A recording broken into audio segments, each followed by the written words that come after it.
Thank you for joining us. Today I have Paul Colacchio, who is here on behalf of Radnet.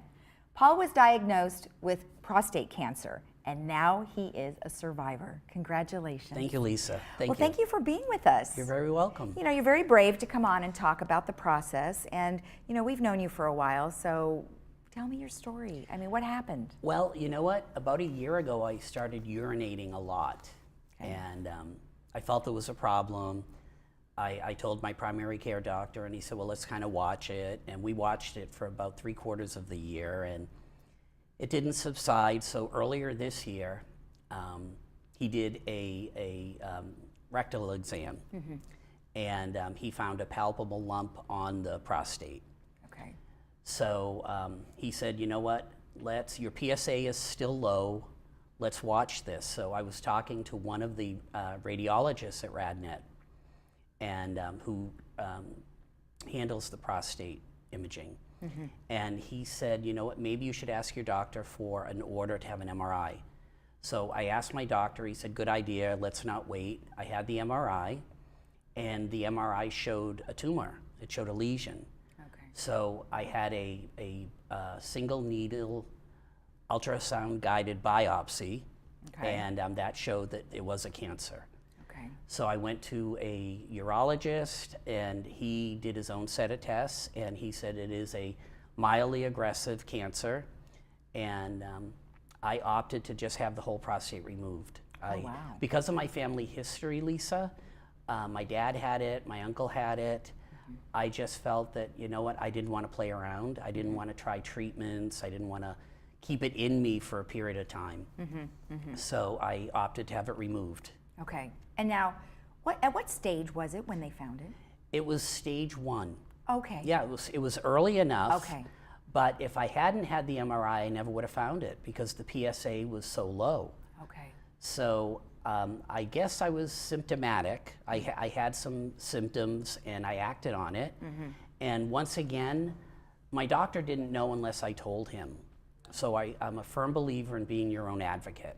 Well, right, and you know, November is Men's Health Awareness, and you know, what would you tell other men? I mean, obviously you had a situation, but many don't. No, a lot of people don't, and I actually believe that you should be your own advocate, Lisa. And I know with men, this is a very delicate subject, and it's very private and personal, but also if you speak about it, it could save your life. Well, exactly, and you know, you had a team of people to work with, and I know we've interviewed Radnet physicians before. Tell me the experience.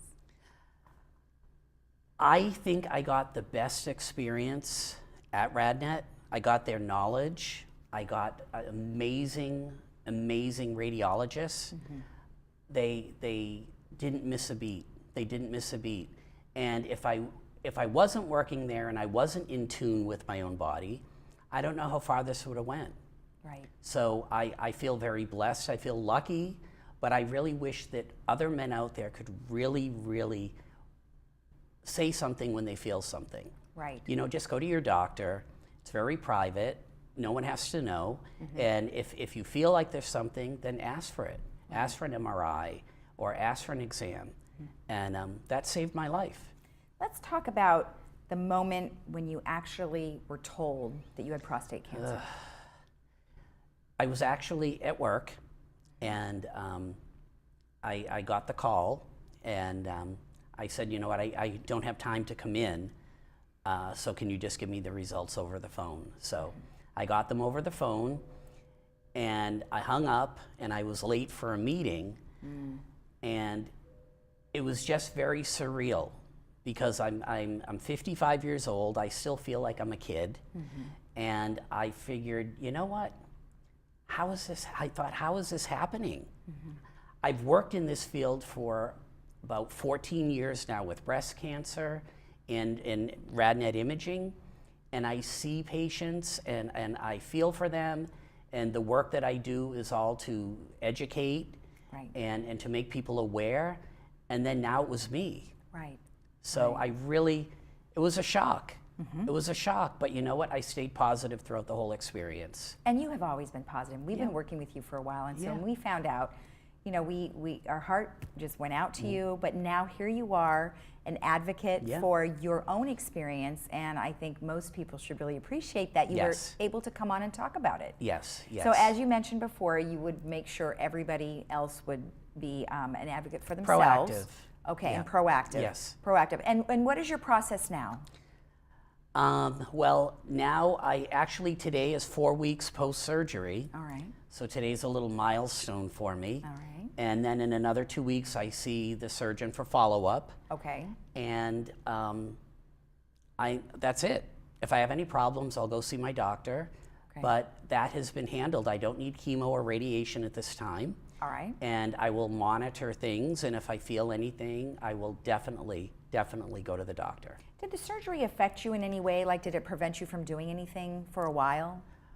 Well, it's an invasive surgery, but I had it done robotically. Okay. So they literally kind of make holes around your belly area, and they go in, so it's not as bad as really cutting like a traditional surgery. So the recovery was pretty simple. Okay. You know, you have to really, you can't lift things, you have to stay calm, no stress, and no bending or heavy exercise. But other than that, it was really uneventful. Okay. And so now that it's been 4 weeks, are you pretty much regular, everything's going just fine? Pretty much. You know, I'm still going through the healing process, and but other than that, I'm back to normal. Okay. And at what point will you be able to just jump right into everything? I would say probably within the next couple of weeks, I'll really start feeling a lot better. Okay. I think they allow like 6 to 8 weeks post-surgery. Okay. And then after that, will you have to be tested again? How does that work? Well, you know what? I will continue having, I believe I'm going to continue having PSAs. I'm not sure. I have to ask about that since I don't have the prostate. Okay. But I do, you know, genetics played a very important role in this as well. Right. I had genetic testing, and I came back with a variant. And what that means is I'm at a higher risk for cancer. Okay. So I will pay closer attention now to anything that I feel, and I will make sure that I stay really in great contact with my medical providers. Right.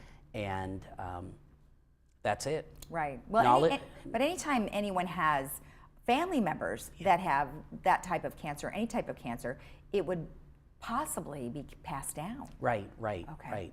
And you know what? And it doesn't mean necessarily that I will get anything. I did. Right. But now my older brother also had a variant with his genetic testing. Okay. And he doesn't have cancer. Okay. So he might not. But yeah. Family history. Yeah, well, pay close attention to your family history for sure. Yes. Well, we appreciate you coming on and sharing your story with us. Congratulations. Thank you. Continued health to you. Thank you. And remember that you all need to make sure that you talk to your doctor and pay close attention to any symptoms that you might feel regarding prostate cancer. Thank you for joining us.